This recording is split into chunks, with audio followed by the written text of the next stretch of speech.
Hi, students and parents. Cruz back here. Just wanted to let you all know that after you have basically verified both your mobile device and your email address, it took a couple of minutes, just letting you know, parents and students, for the email address. I actually said resend the code and then they sent me multiple codes.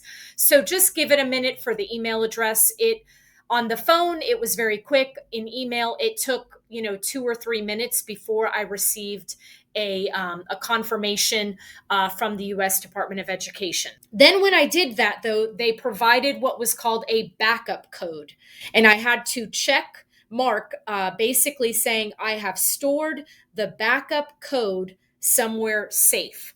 So that backup code is just a backup in case maybe there's a compromise with, maybe someone has hacked your email or your phone. You have a backup code. So definitely encourage you to save that. And then at the end, page 7 of 7, or pretty much at the end, it just says your account was successfully created. What's next? And then it says, remember to save your backup code. So now it says, before we can grant full account access, we must confirm that your name, social security number, and date of birth all match what is on record with the Social Security Administration. This process takes 1 to 3 days. So note this, students and parents. If you verified your email address, you'll receive an email once your information is matched with the Social Security Administration. So just keep that in mind, students.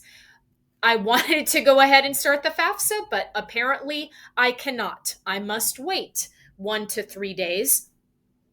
Very important to know, because again, if you're at crunch time, this is not what you want to be doing. You do not want to wait until the last possible day to start filling out your forms, because you're going to have to wait for the Social Security Administration to again confirm that you are who you say you are.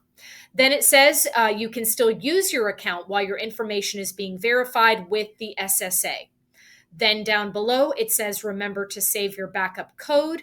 Your backup code lets you access your account in the event that you cannot use any other two-step verification method.